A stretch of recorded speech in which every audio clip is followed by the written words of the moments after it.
आज का हमारा नेक्स्ट टॉपिक है कंप्लीट इंटरनल रिफ्लेक्शन, यानी कि पूर्ण आंतरिक परावर्तन। ये पूर्ण आंतरिक परावर्तन क्यों होता है, कैसे होता है, इसको हम समझेंगे आज के टॉपिक में।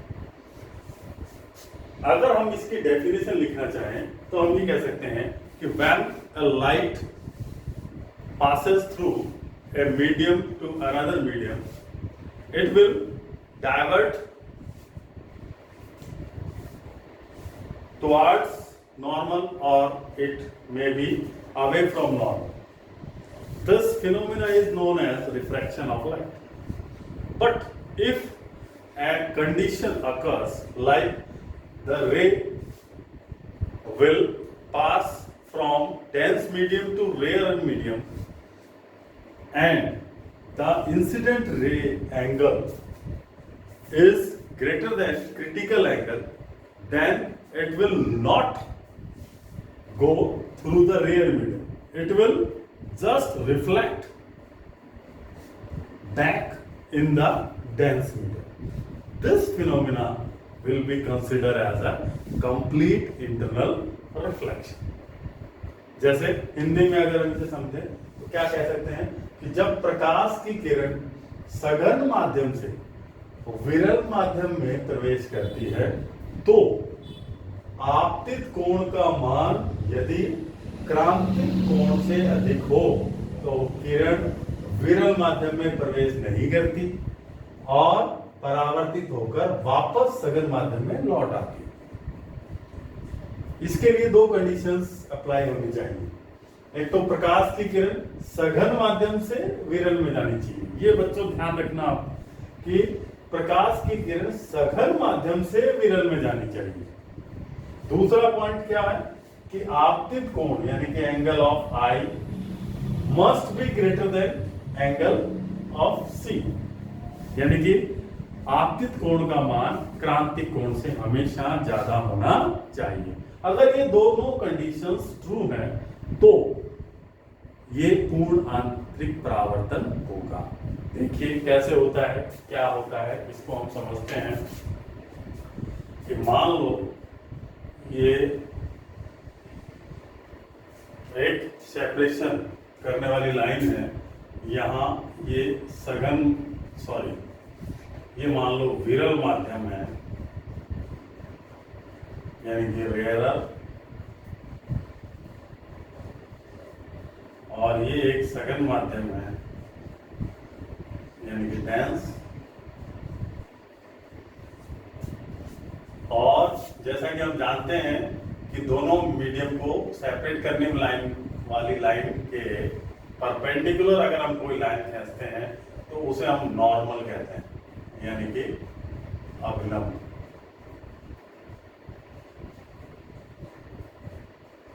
अब देखिए कि अगर कोई लाइन यहां से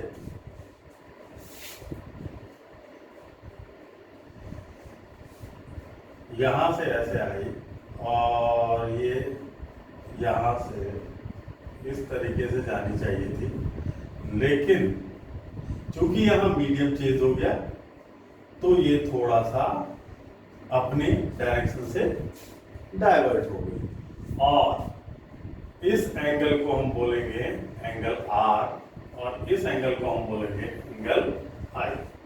एंगल आर यानी कि रिफ्लेक्शन एंगल और ये एंगल आई यानी कि इंसिडेंट एंगल। तो यहां ये फिनोमिना पूरा कहलाता है लाइट का रिफ्लेक्शन। इसमें ये ऐसा होता है। लेकिन अगर हम जो बात कर रहे थे अभी कंडीशंस की, तो यहां फिर हमारा एक नॉर्मल बना लेते हैं हम,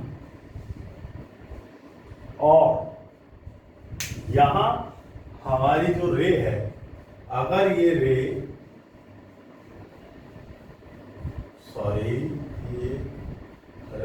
अगर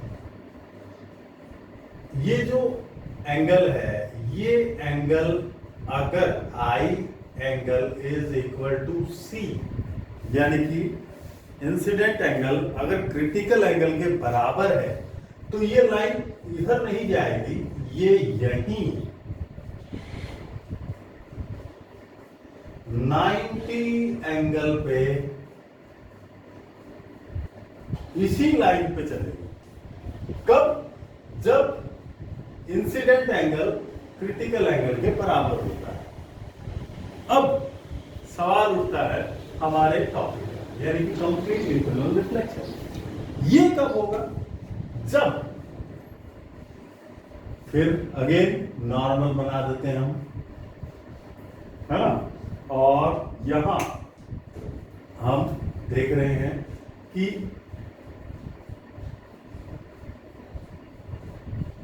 ये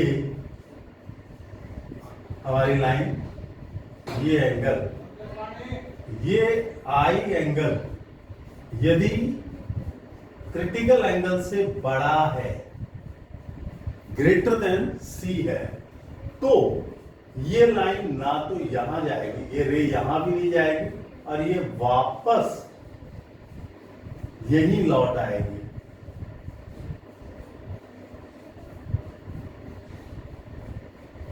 इस फिनोमिना को हम बोलते हैं टोटल इंटरनल रिफ्लेक्शन। बात समझ में आई? देखिए एक बार फिर से कि वास्तव में हमारा जो रिफ्लेक्शन है वो ये है कि जब कोई लाइन, कोई रे एक मीडियम से दूसरे मीडियम में जाती है तो वो नॉर्मल से थोड़ा हट जाती है या नॉर्मल के तरफ थोड़ा झुक जाती है। ये डिपेंड करता है कि वो किस मीडियम से किस मीडियम में जा रही है।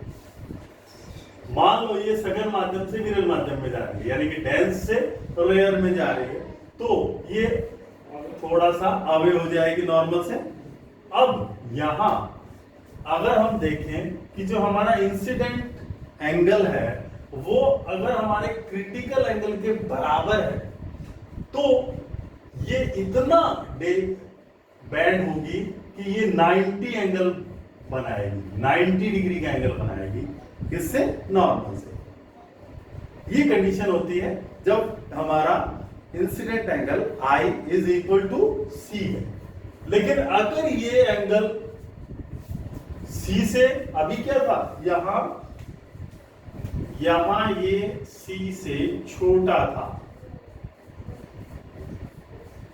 यहां ये C के बराबर है।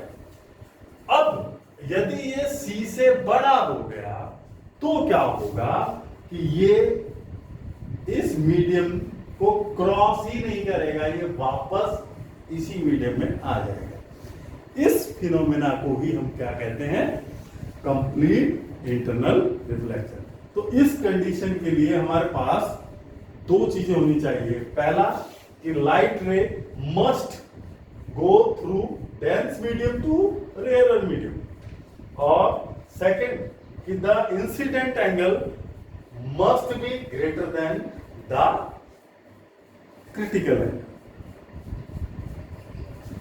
ये कंडीशंस यहां होनी चाहिए। अब अगर मैं इसका एक छोटा सा आपके सामने डेरिवेशन लिखें तो ये कुछ इस तरह से हम कह सकते हैं कि स्नेल का नियम जो है हमारा, आपने देखा था कि म्यू जो रिफ्रैक्टिव इंडेक्स हम निकालते हैं तो that is sine I upon sine R।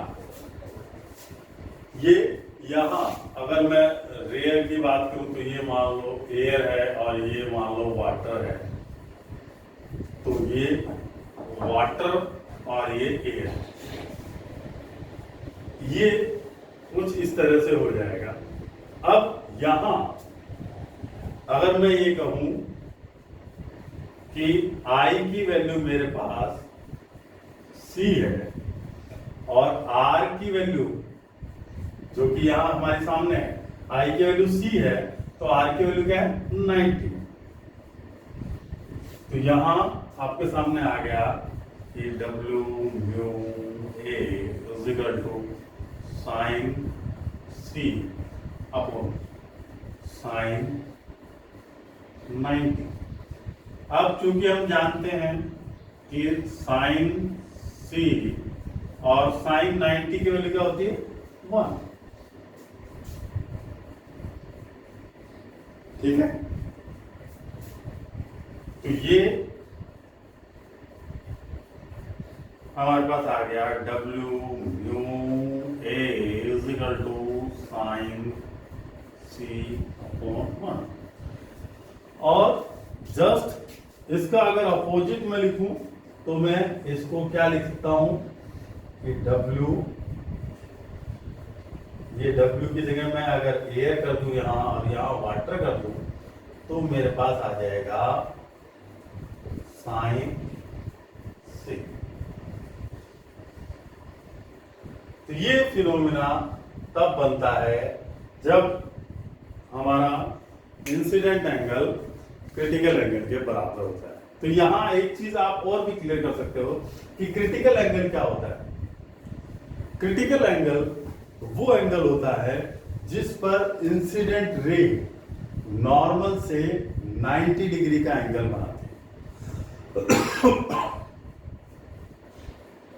बात समझ में आई? एक बार हम इसको जस्ट रिपीट कर लेते हैं कि the complete internal reflection means when A light रे comes from dense medium to rarer medium, it will away from the normal.